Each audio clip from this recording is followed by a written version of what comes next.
ইমামে আজম আবু হানিফা রাহমাতুল্লাহ আলাইহির প্রেমিক, কি গো তাই তো নাকি? আমরা কাকে মানি? ইমামে আজম আবু হানিফা রাহমাতুল্লাহ আলাইহি আমরা মানি মুজাদ্দিদে জামানকে।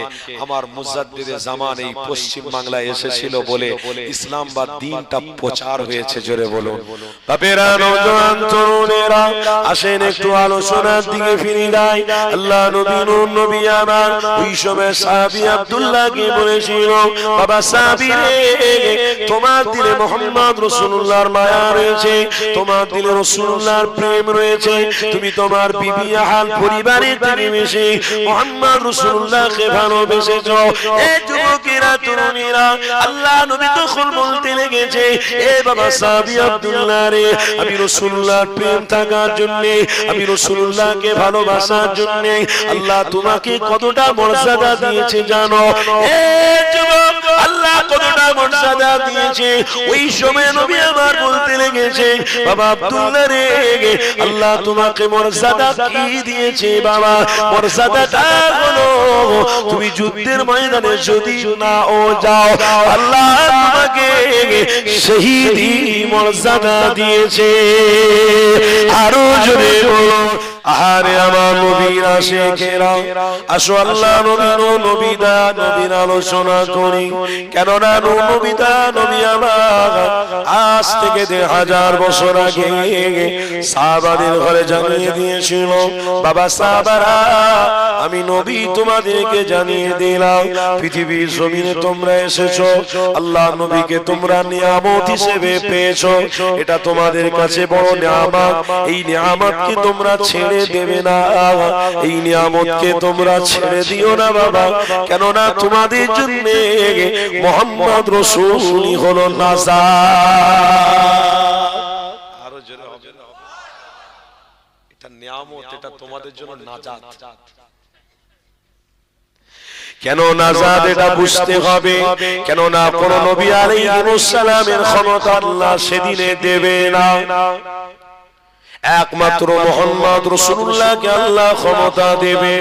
কিতাবের মধ্যে লেখা রয়েছে, ওয়াজাবাত লাহু শাফাআতি, শাফাআতকারী কোন ইঞ্জিনিয়ার করবে না, তোমার আমার শাফাআতকারী কেউ হবে না, তোমার আমার শাফাআতকারী কেউ হবে না, পয়সাওয়ালাও হবে না, ইঞ্জিনিয়ার হবে না, ডাক্তার, মাস্টার, প্রফেসর, দুনিয়ার যারা রয়েছে কেউ তোমার শাফাআতকারী হবে না। যদি শাফাআত করতে হয়, তোমার আমার নবী মুহাম্মদ রাসূল শাফাআত করবে।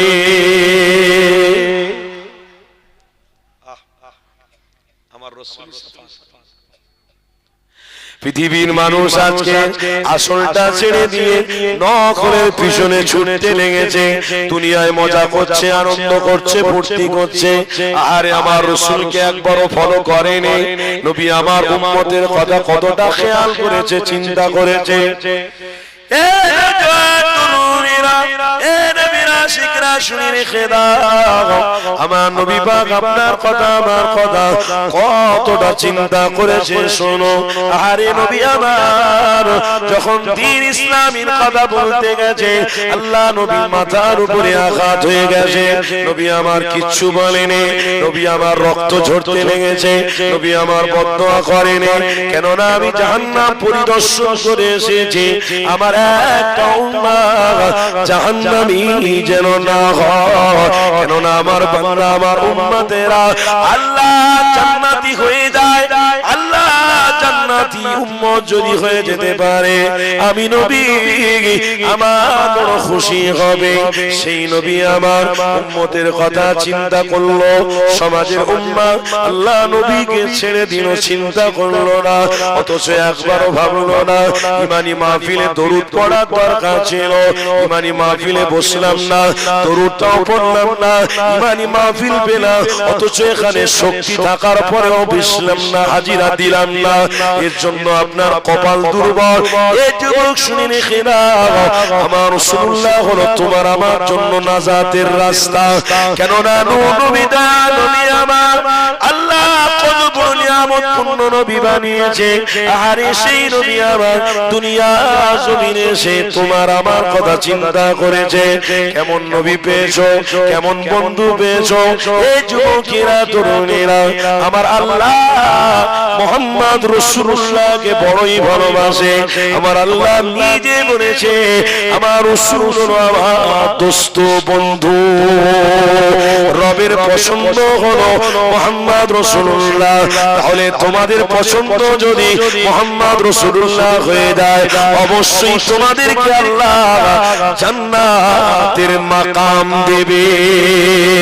কেননা নবী আমার জানিয়েছে এই পৃথিবী জমিনে সবাই যে যার কাজে ব্যস্ত থাকবে।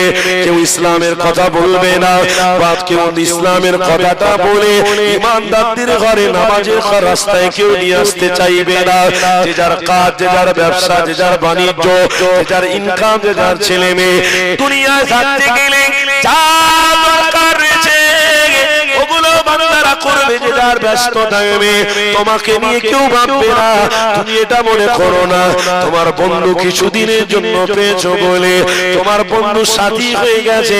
না দোস্ত, শুনে রেখে দাও, তোমার মৃত্যুটা যখন হয়ে যাবে, তোমার বন্ধুর কাছে যখন ফোন যাবে ওই যে অমুক মানুষ মারা গেছে, তখন বলবে ও আমার সঙ্গে অন্যায় করেছিল, মরে গেছে, ঠিক হয়ে গেছে। তার মানে দুনিয়া হলো স্বার্থের জায়গা। এই দুনিয়া যারা স্বার্থ নিয়ে চলাফেরা করে, এই যুবকেরা তরুণেরা শুনে রেখে দাও, এই দুনিয়া জমিন থেকে চলে যাওয়ার পরে অন্ধকার কবরে আপনি আমি যখন একা থাকবো, আমার ছেলেও কবরের সামনে মিনিট পাঁচেকের জন্য দাঁড়াবে না, আমার ছেলেটাও দাঁড়াবে না। আজি দেওয়া যখন হয়ে যাবে একা করে সবাই বাড়ির দিকে ফিরে আসবে। শোনো শোনো দোস্ত শোনো, তুমি যদি মুহাম্মদ রাসূলের সাথে দোস্ত করো, কারণ আল্লাহ রাসূলকে দোস্ত বলেছে, হাবিব বলেছে, প্যারা বলেছে, ওই আল্লাহর দোস্তকে তোমার জীবনে যদি দোস্ত করে ফেলো, অবশ্যই তোমার লাশ কবরে যেতে দেরি রাসূলুল্লাহর সাথে দিদার হতে দেরি হবে না।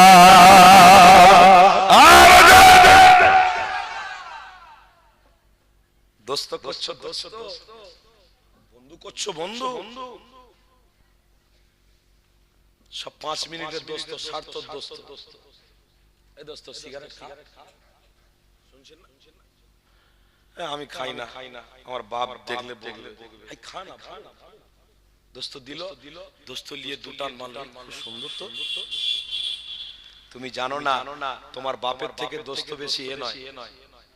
তোমার বাপ হলো তোমার বন্ধু। তোমার বাপ তোমাকে খেতে মানা করেছে, নিশ্চয়ই সিগারেটে ক্ষতি আছে, শুনছেন না? ধূমপান তোমার বাপের থেকে তুমি বেশি জানো না।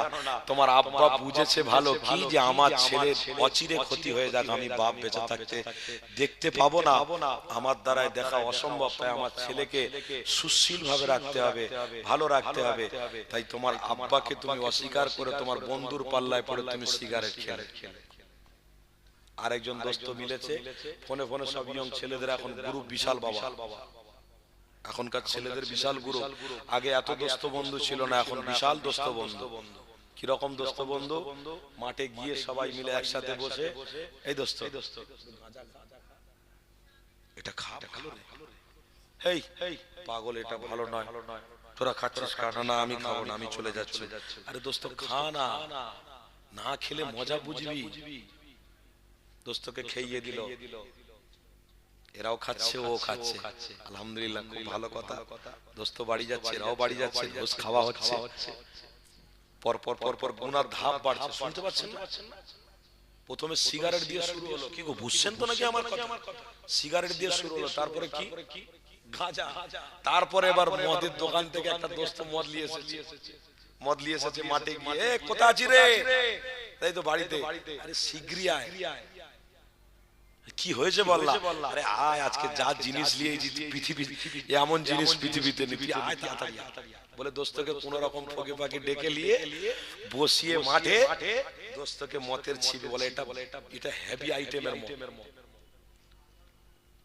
খারাপ লিখছেন আমার কথা? এই বাস্তব কথা বলার দরকার আছে না নাই? দোস্তকে বসিয়ে হ্যাপি মতের কথা বলছে, না না আমি খাবো না, না না আমি ওয়াজে শুনেছি হারাম, এই তোরা আমাকে না আমি খাবো না, এই বোকা কথা, এটা মদ নাকি? এটা তোর হিক্সিংলিন মদ, এটা মদ না। হিক্সিংলিন মানে তোমার বডিটাকে কমজোর থেকে সচল করে দেবে, এটাকে মদ বলে না। তুই খেয়ে দেখ একবার। তার দোস্তকে পোকে পা ভালো করে খাইয়ে দিয়েছে, খুব বুঝিয়ে বাজিয়ে যখন খাইয়েছে, দোস্তকে আরেকটা দিল, আরেকটা দিল, আরেকটা দিল। খেয়ে দোস্ত একদম ফুলে ফেপে টল হয়ে গেছে, আর হাঁটাচলা করতে পারছে না। এইবারে বড় লোকের ছেলে তো আদলা ইট নিয়ে 4-5 জন দোস্ত মাথায় ইচ্ছা মতন মারছে, মেরে মেরে আদলা করে দিয়ে ওখান থেকে চলে গেছে। বাপের কাছে খবর গেছে, মায়ের কাছে খবর গেছে, আপনার ছেলে রাস্তায় পড়ে আছে। কেন?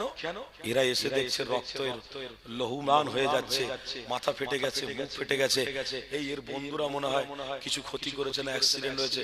এবার ওই দোস্তরা ঘুরে এসে বলছে, না না না এই কিছুক্ষণ অ্যাক্সিডেন্ট হলো, কিছুক্ষণ আগে বাইকে অ্যাক্সিডেন্ট হয়েছে, আমরা এই ধরাধরি করছিলাম, তা আপনারা এসেছেন, ভালো হয়েছে।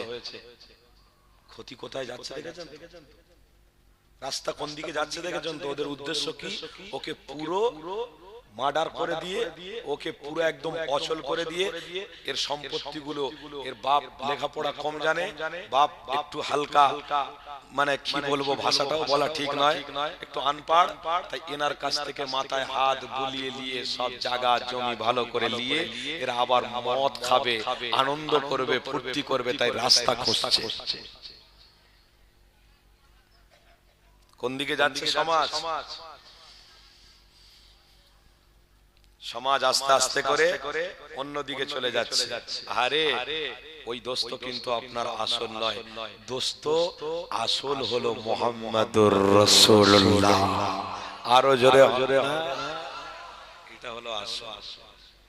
এই আসল দোস্তের সঙ্গে সম্পর্ক। আল্লাহ নবী নবী দয়া নবী আমার মদিনা শরীফের রওজাতে এমন করে মদিনার মসজিদ নববী শরীফে বসে রয়েছে।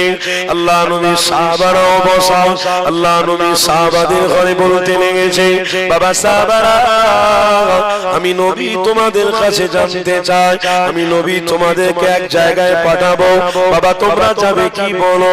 ওই সময় সাহাবারা বলেছিলেন, ইয়া রাসূলুল্লাহ হাবিবাল্লাহ অবশ্যই আমরা যাব, কেননা আমাদের দিলেতে মুহাম্মদ রাসূলুল্লাহ প্রেম রয়েছে।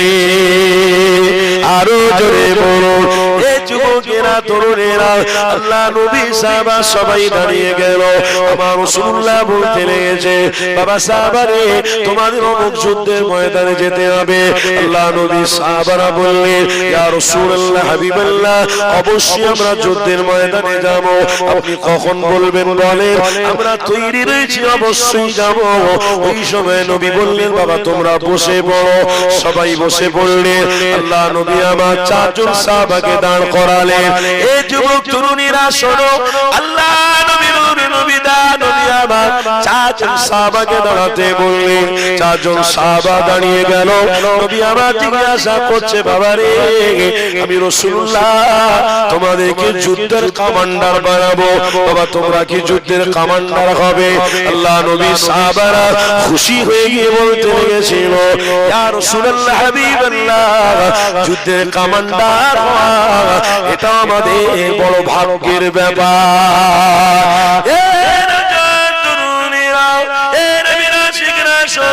যুদ্ধের কমান্ডারের জন্য আল্লাহ নবী আমার বলছে, বাবা তোমরা যাবে যুদ্ধের কমান্ডার হয়ে। বাবা ওই সময় সাহাবারা বলেছিলেন, ইয়া রাসূলুল্লাহ হাবিবাল্লাহ যুদ্ধের কমান্ডার হওয়াটাও কপালের ব্যাপার, রাসূলুল্লাহর কথাটাকেও মানা এটা বড় কপালের ব্যাপার।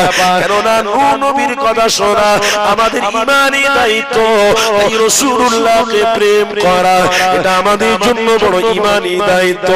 এই যুবক তরুণীরা শোনো, আল্লাহ নবী তখন 4 জন সাহাবাকে বলেছে, বলেছিল, বাবা সাহাবারে আমি নবী তোমাদেরকে জানিয়ে দিই বাবা, তোমরা যুদ্ধের কমান্ডার হয়ে গেলে তোমরা রাহাবার হয়ে আগে আগে যাবে, সাহাবারা পিছনে পিছনে যাবে। তবে বাবা শোনো, তোমরা তোমাদের বাড়িতে যাও, তোমার বিবি বাচ্চা হাল পরিবারের সঙ্গে দেখা করে আসো। আল্লাহ নবী 16 সাহাবাকে বললেন না, 4 জন সাহাবাকে বললেন। আল্লাহ নবীর প্রেমিক সাহাবারা এক এক করে সবাই বের হয়ে গিয়ে নিজেদের বাড়ির দিকে রওনা দিয়েছে। এই যুবকেরা তরুণেরা আল্লাহ নবীর প্রেমিক সাহাবারা বাইরে দাঁড়িয়ে দাঁড়িয়ে ওই 4 জন সাহাবা গোল মিটিং করতে লেগেছে, নিজেরা বলা কোয়া করতে লেগেছে। আল্লাহ নবী আমাদের 4 জনকে কমান্ডার বানিয়েছে, আমাদের রাহাবার বানিয়েছে, আমরা বড় আনন্দ খুশি, কেননা আমাদেরকে আল্লাহ নবী পছন্দ করে ফেলেছে।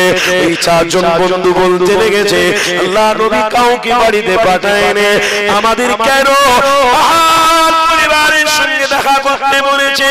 আল্লাহ নবী আমাদেরকে বাচ্চা কাচ্চাদের সঙ্গে কেন দেখা করতে বলেছে? নিশ্চয়ই কারণ লুকিয়ে রয়েছে। আল্লাহ নবী আমাদেরকে দেখা করতে বলেছে মানে আমাদের দেখাটা শেষ দেখা, কেননা আমার রাসূলুল্লাহ যখন যুদ্ধের ময়দানে ডেকেছে আমাদেরকে শহীদ হয়ে যেতে হবে, আর আমাদের বিবির সঙ্গে দেখা হবে না, আমাদের বাচ্চাদের সঙ্গে দেখা হবে না। তাই নবী আমাদেরকে বিবি বাচ্চার সঙ্গে দেখা করতে বলেছে। আল্লাহ নবী 4 জন সাহাবা ওখানে খুশি করতে লেগেছে, আনন্দ করতে লেগেছে। নবীর কথাতে যদি আমরা শহীদ হয়ে যাই, অবশ্যই আল্লাহর কাছে বিনা হিসাবে জান্নাতি হয়ে যেতে পারবো। আর জোরে বলো, কত আনন্দ করছে তারা 4 জন।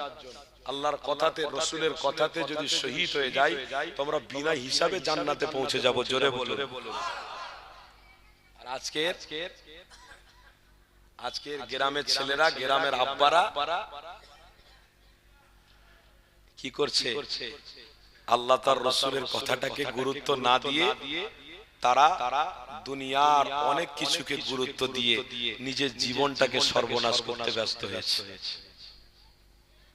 তেনারা খুশি করছে, আনন্দ করছে। 4 জন সাহাবা একে অপরে বলা কোয়া করছে যে যদি আমরা শহীদ হয়ে যাই তো জান্নাতি। জোরে বলো। 4টিখানি ব্যাপার। শহীদ কাকে বলে? বেঈমানদের আঘাতে হয়তো গলা চলে যেতে পারে, বেঈমানদের আঘাতে হাত চলে যেতে পারে, বেঈমানদের আঘাতে পা চলে যেতে পারে। জান যখন যাবে কত কষ্ট, জান বেরোবে কত কষ্ট, রক্ত রক্ত দেখতে হবে, নিজের চোখে দেখতে হবে, আর নিজে তড়পে তড়পে জান চলে যাবে। তাই তো রাসূল বলেছে শহীদদের মর্যাদা হলো কাল কিয়ামতের দিনে হাসরের ময়দানে শহীদরা দাঁড়িয়ে থাকবে, আল্লাহ তাদেরকে ক্ষমতা দেবে, শহীদ হয়েছে আমার রাসূলকে প্রেম করে, আমাকে খুশির জন্য, ইসলামের জন্য, দ্বীনের জন্য শহীদান তোমরা আজকে যাকে যাকে ভালো লাগে তাকে তোমরা সাথী করিয়ে জান্নাতে চলে যাও। জোরে বলো। এটা হলো শহীদের মর্যাদা।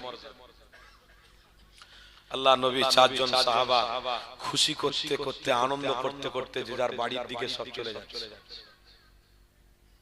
কি গো শুনছেন তো?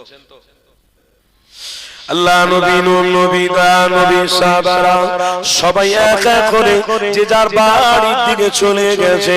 সবাই বাড়িতে গিয়ে সালাম দিয়ে আস্তে আস্তে করে ওখান থেকে বেরিয়ে আল্লাহ নবী দয়ার নবী আবার মাথায় মন করে আমার রাসূলুল্লাহ দরবারে আসতে লেগেছে।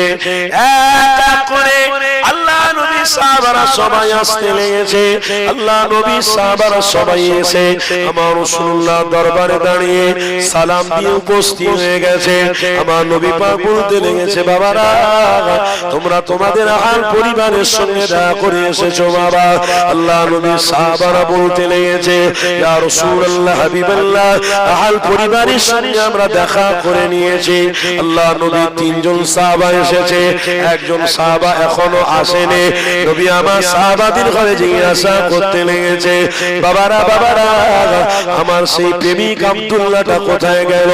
তোমরা গিয়েছিলে 4 জন, একজন এখনো আসেনি, 3 জন এসে গেছো। আবার সে তার বাড়িতে গিয়ে হয়তো বিবি বাচ্চার মায়ায় পড়ে থেকে গেছে, বা বাড়িতে গিয়ে হয়তো কোনো অসুবিধার মধ্যে পড়ে গেছে। বাবা যা আমার প্রেমিক আব্দুল্লাহকে একটু ডেকে নিয়ে আসো।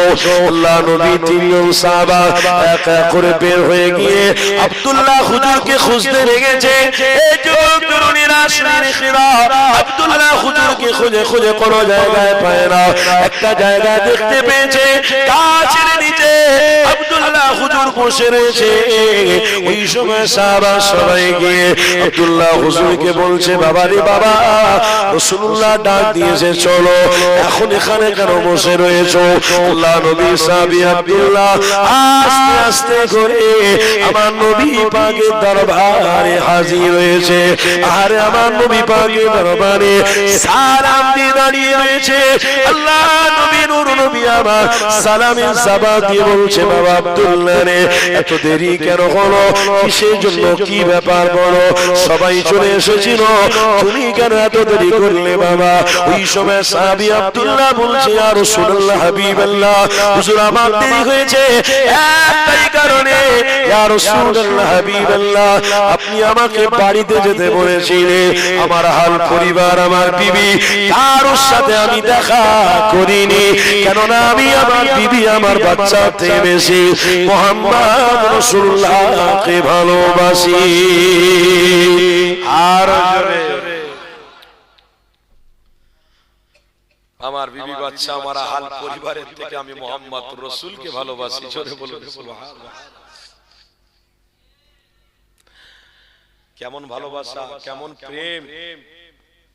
রাসূলের সাহাবী আমার রাসূলুল্লাহ দরবারে এসে দাঁড়িয়ে বলছে, ইয়া রাসূলুল্লাহ হাবিবাল্লাহ, আমি আপনাকে অনেক ভালোবাসি। আমার রাসূল প্রশ্ন করছেন, বাবা সাহাবী, তো তোমার বিবির সাথে দেখা করতে যেতে বলেছি, এতে অসুবিধা কি ছিল? তোমার বাচ্চার সাথে দেখা করতে যেতে বলেছি, এতে তোমার অসুবিধা কি ছিল? এতে কি মোহাব্বত চলে যেত? আল্লাহর রাসূলের সাহাবী আব্দুল্লাহ বলছেন, ইয়া রাসূলুল্লাহ হাবিবাল্লাহ, হুজুর বেয়াদবি নেবেন না, আমার বিবির কাছে গেলে আমার বিবির মায়া পড়ে যেতে পারত, আমার বাচ্চার কাছে গেলে আমার বাচ্চার দয়াতে হয়তো মায়াতে আমি বাইরে বের হতে পারতাম না। ইয়া রাসূলুল্লাহ হাবিবাল্লাহ, হুজুর কেননা আপনার মায়া তো আমার দিলে আছে, আপনার প্রেম তো আমার দিলে আছে, আমার বিবি আগে নয়, আমার বাচ্চা আগে নয়, আমার রাসূল আগে। কেন? নবী কাজের কথা বলেছে, নবী যুদ্ধের যেতে বলেছে, তাই আমি প্রস্তুতি ছিলাম আমার রাসূলুল্লাহর ডাকে সাড়া দেওয়াটাই আমি আব্দুল্লাহ আমার ঈমান। জোরে বলুন সুবহানাল্লাহ। ইয়া রাসূলুল্লাহ হাবিবাল্লাহ, আমি আপনার দরবারে এসেছি এই কারণে যাইনি আমার বিবি আহাল পরিবারের সঙ্গে দেখা করতে। যদি আসতে দেরি হয়ে যেত তাহলে কিয়ামতের দিনে আল্লাহর সামনে দাঁড়িয়ে আল্লাহ যদি আমাকে জিজ্ঞাসা করত, আমি উত্তর না দিলে আল্লাহ আমাকে জাহান্নামী বানিয়ে দিত। তাই আমার রাসূলকে ভালোবেসেছি, এটা অন্যায় করিনি। আমি আমার রাসূলকে প্রেম করেছি, আমি অন্যায় করিনি। না, আল্লাহর কাছে আমি অসম্মানিত হব। তুমি নবীর উম্মত, আল্লাহর কাছে অসম্মানিত হবে, আল্লাহর কাছে অপমানিত হবে। নবীর উম্মত হয়ে অপমান হওয়া, অসম্মান হওয়া, এটা দুর্ভাগ্য। কথা ঠিক না ভুল? এটা দুর্ভাগ্য। কেন? আপনি তো নবীর উম্মত, আমার রাসূল চেয়েছিল প্রত্যেকটা উম্মত যেন জান্নাতি হয়, আর তুমি নবীর উম্মত হয়ে আল্লাহর কাছে হিসাব দিতে হবে, আর সেই হিসাবের রাস্তায় দাঁড়িয়ে আছো। আল্লাহ তোমাকে হিসাবগুলো সব দেখিয়ে দিচ্ছে। তুমি অমুক দিনে অমুক মেয়ের সঙ্গে জিনা করেছো, অমুক দিনে অমুক টাকা লেনদেন করেছো, অমুক দিনে অমুক নারীকে তুমি ভালোভাবে দেখেছো, অমুক দিনে অমুক নারীর সঙ্গে তুমি কথা বলেছো, অমুক দিনে অমুক নারীর সঙ্গে তুমি বেয়াদবিমূলক কাজ করেছো। এই সবগুলো হিসাব আল্লাহ তোমার সামনে প্রস্তুত করবে। কেন? আল্লাহর কোরআন বলছে, ফামান ইয়ামাল মিসকাল যাররাতিন খায়রান ইয়ারা ওয়া মান ইয়ামাল মিসকাল যাররাতিন শাররান ইয়ারা। তোমার ভালো মন্দর খবর কে জানে? বলুন কে জানে? আর তোমার ভালো মন্দ যা কিছু করেছো সব তিল তিল করে আল্লাহ হিসাব দেখিয়ে দেবে, হিসাব নেবে। তুমি কি করেছো, কোথায় কি করেছো, কোথায় খরচা করেছো, তোমার দৌলত কোথায় নিয়ে গেছিলে, তোমার দৌলত কার জন্য সংরক্ষণ করেছিলে, সব কিছুর হিসাব আল্লাহ তিল তিল নেবে। আর তখন যদি তুমি মুহাম্মদ রাসূলুল্লাহর উম্মত হয়ে জাহান্নামী হয়ে যাও, আমার রাসূলুল্লাহ কষ্ট পাবে। কেন? আমার রাসূল চেয়েছিল আমার উম্মতরা জান্নাতি হোক। জোরে বলো। তাই সময় আল্লাহ আমাদের অনেক দিয়েছে। এই সময়তে আল্লাহ তার রাসূলকে প্রেম করাটাই হলো আমাদের দায়িত্ব। বুঝছেন তো? এই দায়িত্বটাকে যদি আপনি মনে করেন এটা কোনো দায়িত্ব না, তাহলে আপনিও মনে রাখবেন আপনার জীবনে অচিরে এমন জিনিস আসবে, যে ক্ষতিটা আসবে কোনো ডাক্তারেও সারাতে পারবে না। কেন? আল্লাহ তার রাসূল হলো ঈমান, আর ঈমানটাকে আপনি দায়িত্ব মনে করেননি, তাহলে আল্লাহ আপনাকে রোগ দেবে, কোন ডাক্তারও ভালো করতে পারবে না, তাদেরও দায়িত্ব নাই। আপনি দায়িত্ব যখন নেননি তো আল্লাহও দায়িত্ব নেবে না। তোমাকে ঘুরিয়ে ঘুরিয়ে চারিদিকে ঘুরিয়ে লাস্টে দেখা যাবে পচন ধরে ওই জায়গাতে ক্যান্সার হয়ে তুমি মরে গেছো। এতে লাভ কি হবে? এতে লাভ তুমি ধরুনি বলে তোমাকে আল্লাহ দুনিয়ায় দেখিয়ে দিয়েছে, আর তুমি কবরে গেলেও আল্লাহ দেখাবে, কিয়ামতের দিনেও আল্লাহ তোমাকে জাহান্নামীর ফয়সালা করবে। আর যদি দুনিয়ার জমিনে আল্লাহ তার রাসূলকে মজবুত করে ধরে রাখতে পারো, অবশ্যই দুনিয়া, কবর আর কিয়ামত ওয়া সালাসাতুন, তিনটে জায়গায় আল্লাহ তোমাকে মুক্তি দান করবে। জোরে বলো, আরো জোরে বলুন। দরুদ শরীফ আল্লাহুম্মা সাল্লি আলা। বাপেরা, নওজোয়ান তরুণেরা, আসেন একটু আলোচনার দিকে ফিরে যাই। আল্লাহ নবী, নূর নবী আমার ওই সময় সাহাবী আব্দুল্লাহকে বলেছিল, বাবা সাহাবী রে, তোমার দিলে মুহাম্মদ রাসূলুল্লাহর মায়া রয়েছে, তোমার দিলে রাসূলুল্লাহর প্রেম রয়েছে, তুমি তোমার বিবি আহাল পরিবারের থেকে বেশি মুহাম্মদ রাসূলুল্লাহকে ভালোবেসেছো। এই যুবকেরা, তরুণীরা, আল্লাহ নবী তখন বলতে লেগেছে, এ বাবা সাহাবী আব্দুল্লাহ রে, আমি রাসূলুল্লাহর প্রেম থাকার জন্য, আমি রাসূলুল্লাহকে ভালোবাসার জন্য আল্লাহ তোমাকে কতটা মর্যাদা দিয়েছে জানো? এই যুবক, আল্লাহ কতটা মর্যাদা দিয়েছে। ওই সময় নবী আমার বলতে লেগেছে, বাবা আব্দুল্লাহ রে, আল্লাহ তোমাকে মর্যাদা কি দিয়েছে বাবা? মর্যাদাটা হলো তুমি যুদ্ধের ময়দানে যদি নাও যাও, আল্লাহ তোমাকে শহীদি মর্যাদা দিয়েছে। আরো জোরে বলো, আমার রাসূলুল্লাহ বলতে লেগেছে, এ বাবা আব্দুল্লাহ শুনে রেখে দাও, আল্লাহ তোমাকে অনেক বড় মর্যাদা বানিয়েছে, আল্লাহ তোমাকে অনেক বড় মর্যাদা পূর্ণ বানিয়েছে।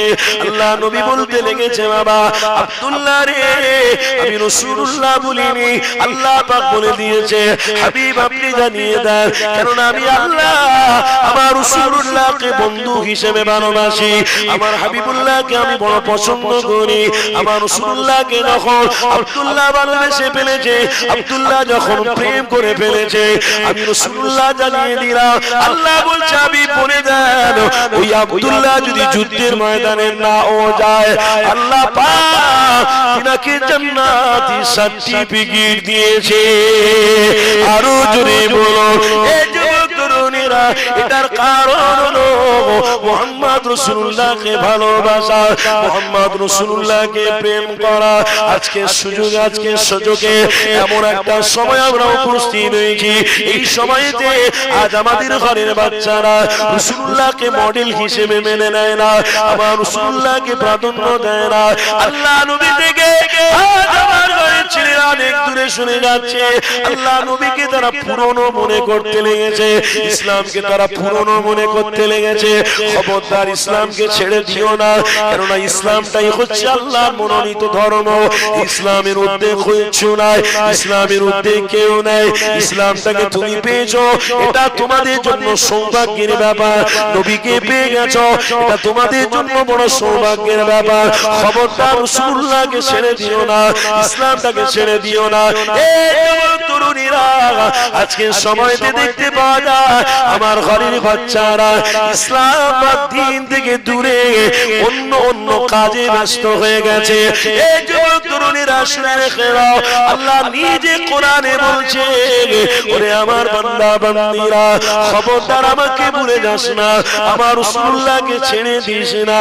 কেননা আমার রাসূলুল্লাহকে যদি ভুলে যাস, আমার রাসূলুল্লাহকে যদি ছেড়ে দিস, আমি আল্লাহ আজ কিয়ামতের দিনে হাসরের ময়দানে আমি আল্লাহ তোদের জাহান্নামী বানিয়ে দেব। আরে নবী আমার বলছে, বাবা সাহাবারা খবরদার তোমরা জাহান্নামী হতে যেও না। আল্লাহ নবী সাহাবারা বলেছিলেন, ইয়া রাসূলুল্লাহ হাবিবাল্লাহ, জাহান্নামে যেতে গেলে কি কি কাজ থেকে বিরত থাকতে হবে, ওই কাজগুলো আমাদেরকে বলে দেন।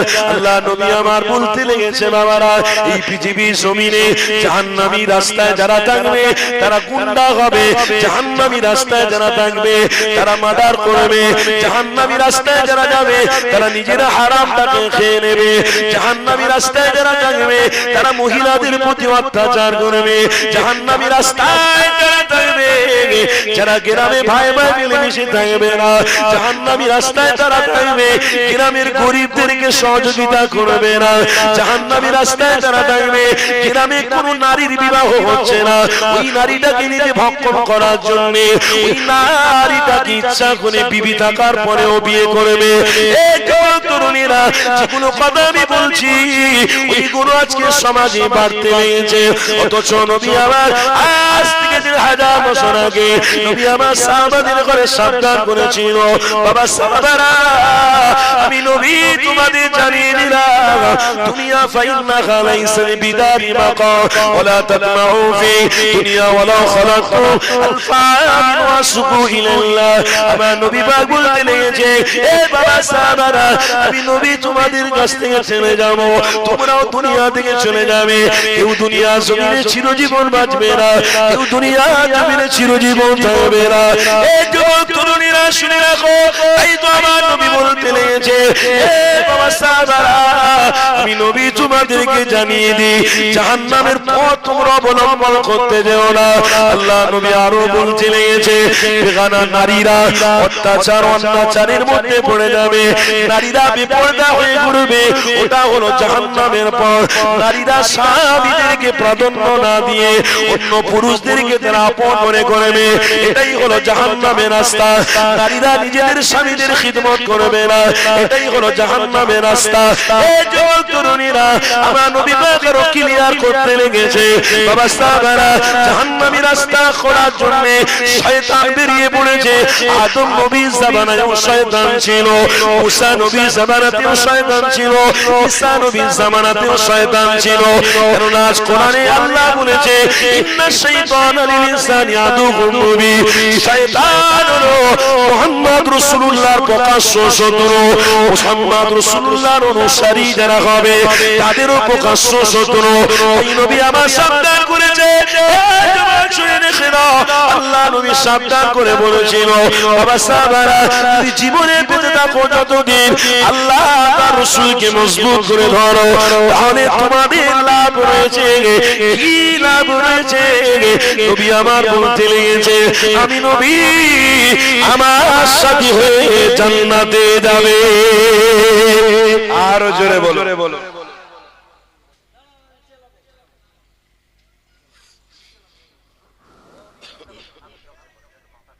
আচ্ছা বসো।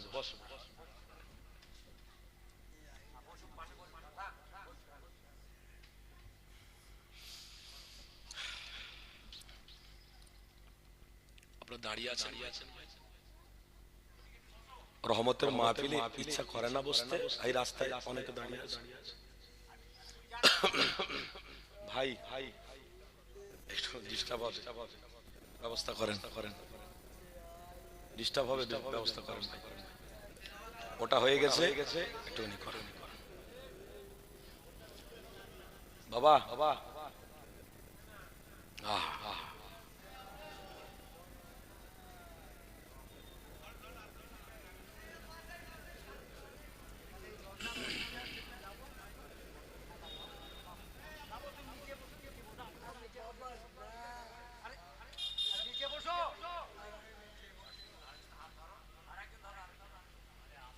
আস্তে আস্তে আস্তে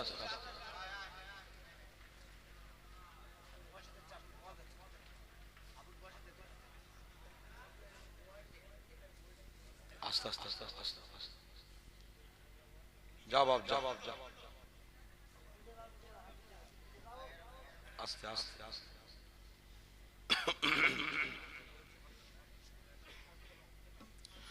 দরুদ শরীফ আল্লাহুম্মা সাল্লি আলা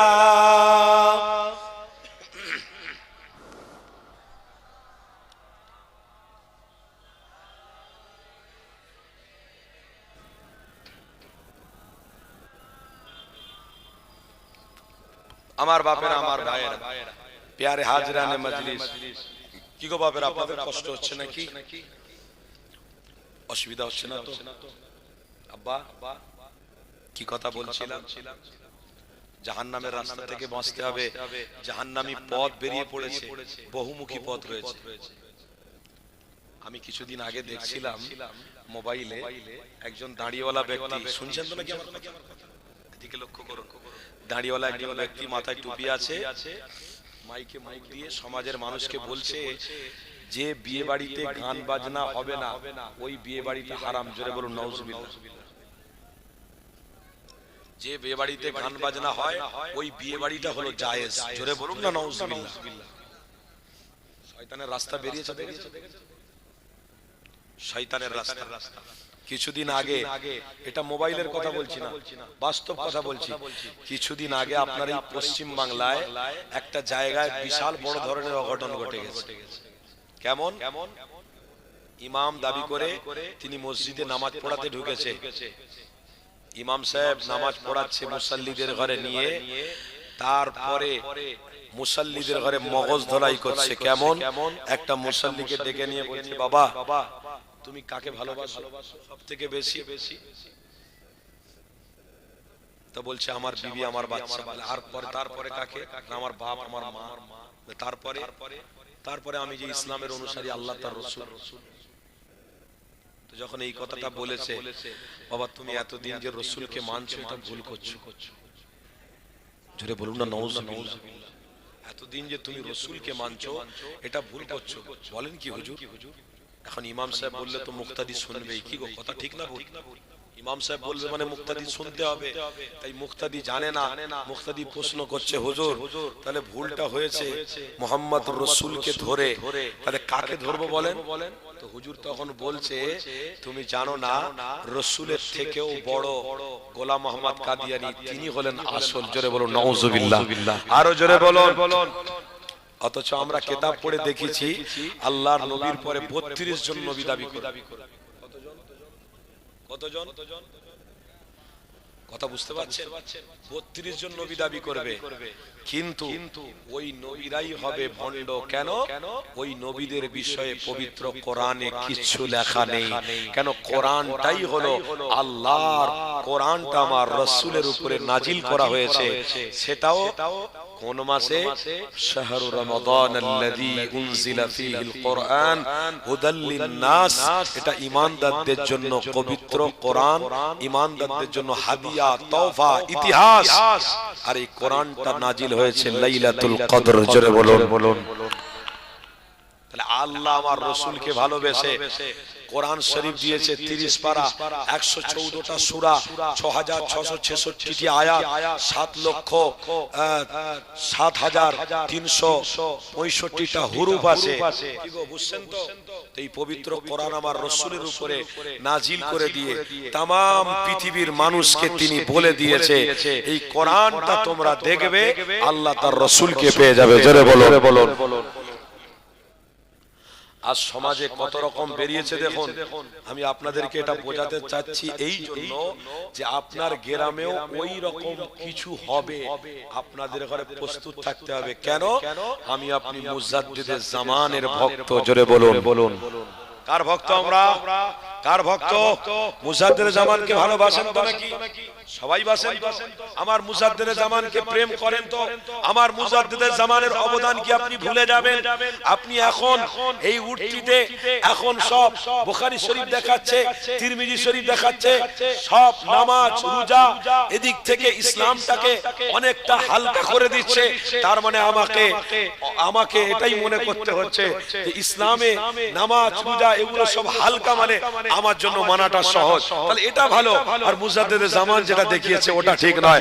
কেন? মুজাদ্দিদে জামান বলেছে বাবারা তোমরা ফরজ নামাজ পড়ো, ফরজ নামাজের পরে সুন্নতটাও পড়বে, নফলটাও পড়বে, তারপরে মসজিদে একটা কোনায় বসে বসে একটু তাসবিহ পড়বে, একটু দরুদ শরীফ পড়বে, তারপরে তোমরা মসজিদে দাঁড়িয়ে একটু সালাম পড়বে, তারপরে নবীকে সালাম দিয়ে তোমরা বাড়িতে যাবে, বা বাড়িতে গিয়ে তোমরা দস্তরখান বিছিয়ে খাবে, বাড়িতে গিয়ে বিবি বাচ্চা হাল পরিবারকে সাথে নিয়ে দস্তরখানে বসিয়ে খাবে। বাবা এটা হলো মুজাদ্দিদে জামানের দেখানো রাস্তা, নিজের নয়। মুজাদ্দিদে জামান আমার রাসূলুল্লাহর দেখানো রাস্তাটাই দেখিয়েছে। জোরে বলো, আরো জোরে বলো। তাহলে আমার মুজাদ্দিদে জামান ভুল বলেছে, আর এখন করে সব নতুন উঠেছে। বাবা বসবে না তোমরা, চলে যাও ওখান থেকে। আমি তো বারবারই বলবো, কিছু করার নেই, দাঁড়াতে আমি দেবো না। শুনছেন তো? আমার মুজাদ্দিদে জামানের থেকে সব বড় বড় বেরিয়ে পড়েছে। এই মুজাদ্দিদে জামানের থেকে বড় বড় যারা আছে তারা বুখারী শরীফ, তিরমিজি শরীফ, ইবনে মাজাহ শরীফ, সিয়াসাতের হাদিসগুলো সব মুখস্থ করে ফেলেছে। তাই তারা বলছে শুধু ফরজ নামাজ পড়ো বাবা, সুন্নাত পড়তে হবে। শুধু ফরজটাই পড়বে। ও সুন্নাত কে বলেছে আপনাদের সুন্নাত পড়তে হবে? বাবা সুন্নাত পড়তে হবে না, নফল পড়তে হবে না, আওয়াবিন পড়তে হবে না, চাস পড়তে হবে না, কিচ্ছু পড়তে হবে না। শুধু ফরজ নামাজ পড়ো, দুয়াটা বাদ দিয়ে তোমরা বেরিয়ে যাও, কোনো অসুবিধা নেই। আজ অধিকাংশ মসজিদে আমরা দেখি কাজের ব্যস্ততার কারণে হোক বা মোবাইলে কোনো বক্তার ওয়াজ শুনে হোক, আমরা আমল করা থেকে অনেক বিরত চলে যাচ্ছি, আমল করা থেকে মুখ ফিরিয়ে নিচ্ছি। ঈমানটা কতটা দুর্বল করেছে এরা, যারা কিছু কিছু সব পয়সা খেয়েছে, এরা ঈমানটাকে কতটা দুর্বল করছে দেখুন। আজ মসজিদ আল্লাহর ঘরে গিয়েও সেখানে আল্লাহর ঘরে ইমামের পিছনে ইক্তেদা করে নামাজের নিয়তটা করার পরেও আমরা ইমামটাকে অনুসরণ করে বসে থাকতে পারি না। ইমাম সাহেব 1 মিনিট পরে দোয়া চাইবে, ওই ঠিক দোয়ার সময় উঠে চলে যাচ্ছে।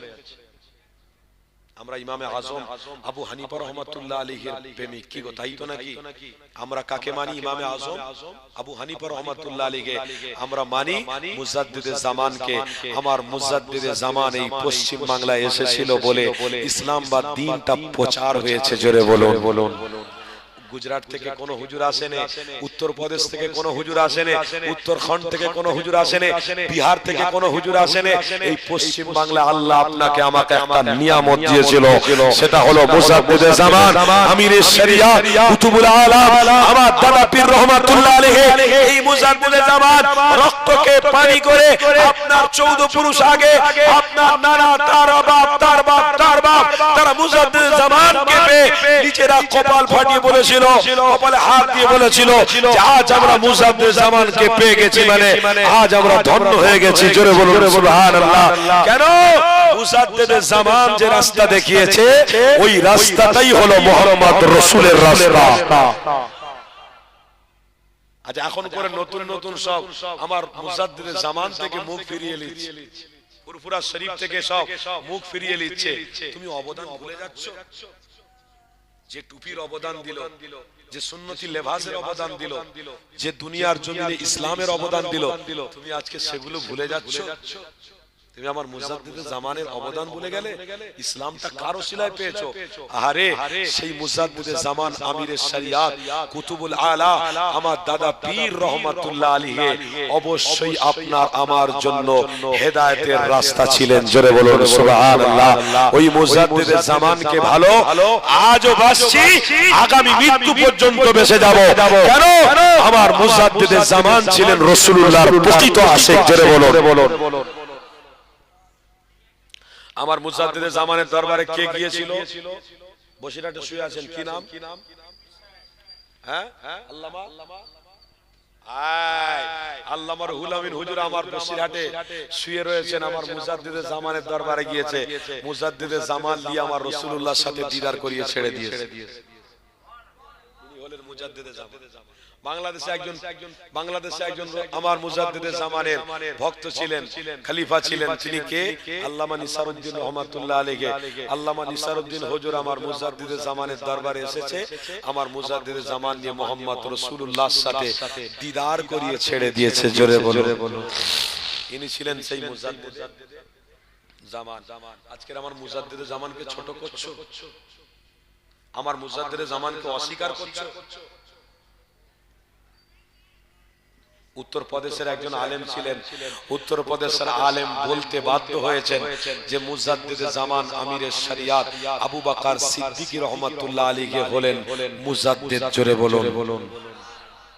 তোমরা পশ্চিম বাংলার মানুষ, তোমরা মুজাদ্দিদে জামানকে পেয়েছো, এই মুজাদ্দিদে জামানকে তোমরা ছেড়ে দেবে না বাবা, মুজাদ্দিদে জামানকে মজবুত করে ধরে রাখবে।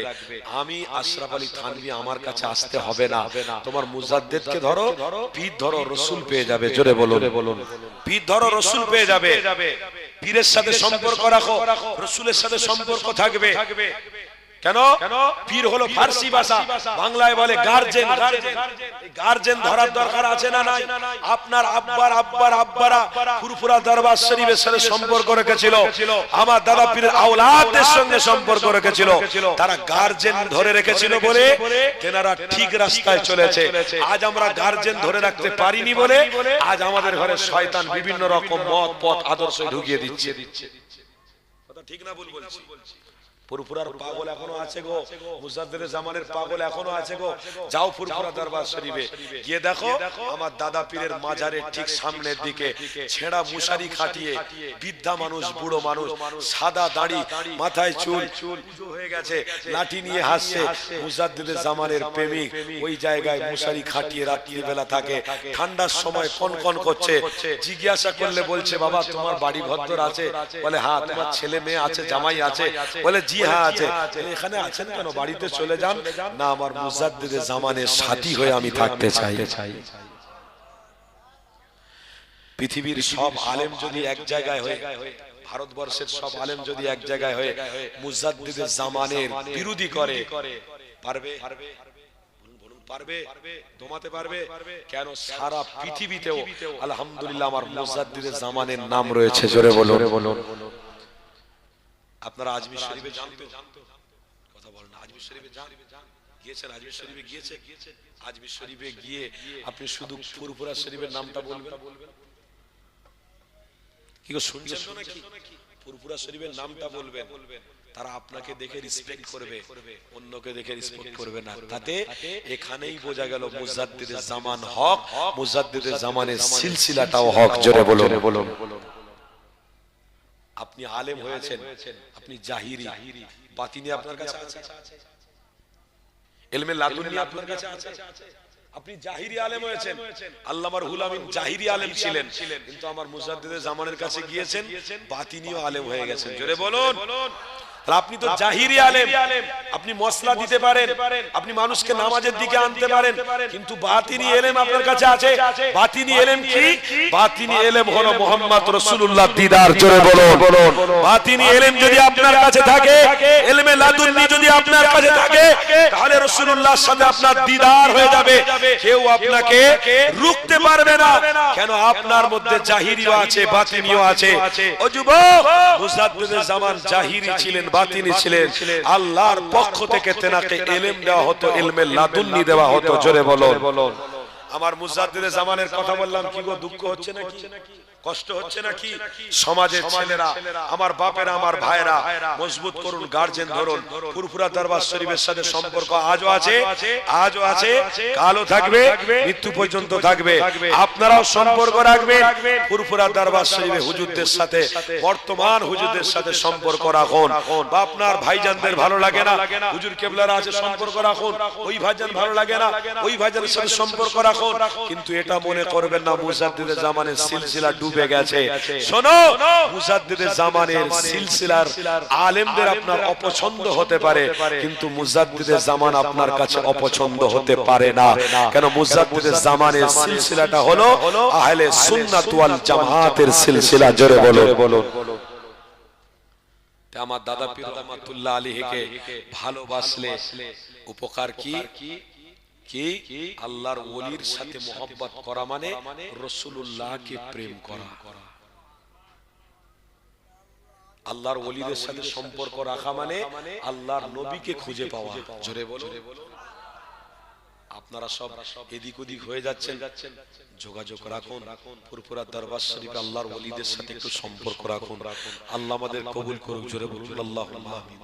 নারে তাকবীর। সিলসিলায়ে হক মুজাদ্দিদে জামান, দাদা পীরের হক সিলসিলা। নারে তাকবীর।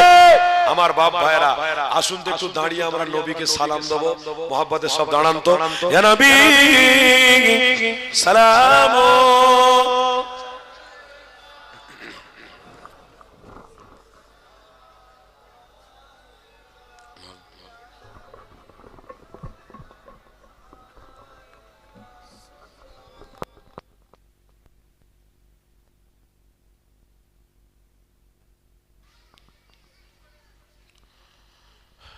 বলুন সকলে আলহামদুলিল্লাহ।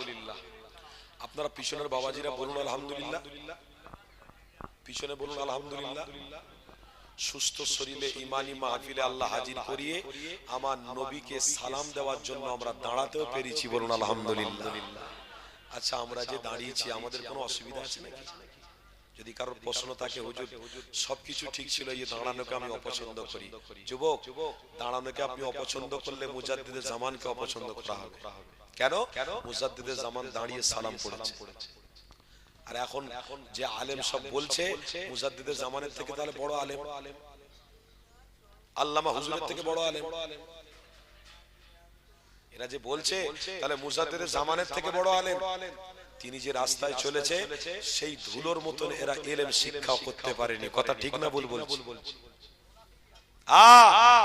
ধুলো পরিমাণ আলেম তাদের ভিতরে নেই। আমার কথা বলছি, কি আছে আমার মধ্যে? কিচ্ছু নেই, কিন্তু একটা আছে আল্লাহ তার রাসূলের প্রেম। এই প্রেমের জন্য হয়তো দ্বীন ইসলামের রাস্তায় আল্লাহ কবুল করেছে। জোরে বলুন। আপনারাও যদি প্রেম করেন আল্লাহ তার রাসূল আল্লাহর ওলিদের, দেখবেন আপনাদেরকেও আল্লাহ দুনিয়া জমিন হেফাজত করবে, ইজ্জত দেবে, সম্মান দেবে, মর্যাদা দেবে। তবে মর্যাদার জায়গায় আপনাকে দাঁড়িয়ে থাকতে হবে। মর্যাদার জায়গা, সম্মানের জায়গায় যদি আপনি থাকতে পারেন, আল্লাহর পক্ষ থেকে সম্মান আসবে, মদত আসবে, সাহায্য আসবে। আর যদি সম্মানের জায়গা আপনি না থাকতে পারেন, তাহলে ইজ্জতও পাবেন না, সম্মানও পাবেন না, সব শেষ হয়ে যাবে। তাই ইজ্জত পেতে গেলে ইজ্জত দিতে হয়। কথা বুঝছেন তো? শুধু আলেম বলে চেল্লালে হয় না, আমি একজন বিশাল বড় আলেম এটা প্রকাশ, এটা বলার দরকার হয় না। মানুষের সামনে গিয়ে দাঁড়াবেন, মানুষই বলে দেবে এটা আল্লাহ পাকের প্রিয় বান্দা। জোরে বলুন। এটা মানুষ স্বীকার করে নেবে না হাক্কানি আলেম, না এ ভালো আলেম। কেন? আল্লাহ তার রাসূলের প্রেম থাকার জন্য। তাই মুজাদ্দিদের জামানের থেকে বড় আলেম সেজে বসানো ব্যক্তিকে দাঁড়াতে মানা করছে, তোমরা বসে থাকো। আর দাঁড়ানো ব্যক্তিকে বলছে বসে পড়ো। শুনছেন তো নাকি? দাঁড়ানো ব্যক্তিকে বলছে বসে পড়ো। কারোর অধিকার আছে দাঁড়ানো ব্যক্তিকে বসানো? কারোর অধিকার আছে? কারোর অধিকার নেই। আপনি দাঁড়িয়েছেন আল্লাহর রাসূলের প্রেমে, আল্লাহর রাসূলের ভালোবাসায়, আপনাকে বসাচ্ছে তারা। কেন? তাদের কোনো অধিকার আছে? আপনি ফরজ নামাজ পড়েন, অধিকার আছে। সুন্নত নামাজ পড়েন, অধিকার আছে। নফল নামাজ পড়েন, অধিকার আছে। সালাতুল হাজাতের নামাজ পড়েন, অধিকার আছে। এই আমল থেকে আপনাকে বিরত রাখার অধিকার কারোর আছে? আছে। তাহলে আমরা দাঁড়িয়েছি, এটাও আমরা মনে করি আমার মুজাদ্দিদে জামানের দেখানো রাস্তা, আল্লাহর রাসূল কে প্রেম করার একটা রাস্তা। তাই আমরা দাঁড়িয়েছি বরকতের জন্য। নারে তাকবীর। কিতাবের কথা বলে দিই, আখবারুল আখিয়ার কিতাব, এই কিতাবের মধ্যে আব্দুল হক মুহাদ্দিস দাহলভী রাহমাতুল্লাহ আলাইহি তেনার কিতাবটা আমি দেখছিলাম, লেখা রয়েছে যে আমি দাঁড়িয়ে প্রেমের সঙ্গে ভালোবাসার সাথে আমি আমার রাসূলকে সালাম জানিয়েছি। জোরে বলুন। আব্দুল হক মুহাদ্দিস দেহলভী থেকে বড় আলেম নয়। আগো আর একটা কিতাব পড়ছিলাম আশরাফ আলী থানভী রাহমাতুল্লাহ আলাইহির কিতাব মজলিসে হাকিমুল উম্মাহ 231 নম্বর পৃষ্ঠার মধ্যে লেখা আছে আশরাফ আলী থানভী রাহমাতুল্লাহ আলাইহি তিনি বলছেন দাঁড়িয়ে সালাম আমিও পড়েছি। জোরে বলো। আর এই আশরাফ আলী থানভী রাহমাতুল্লাহ আলাইহির পীরের নাম কি? কাসেম নানভী রাহমাতুল্লাহ আলাইহির পীরের নাম কি বলতে পারবেন? হাজী ইমদাদুল্লাহ মুহাজির মাক্কি রাহমাতুল্লাহ আলাইহি তিনিও দাঁড়িয়ে সালাম পড়েছেন। জোরে বলো। আমার বাপেরা দাঁড়িয়ে দু চার কথা বললাম, কি গো বিয়াদবি নিলেন নাকি? কষ্ট পেলেন নাকি?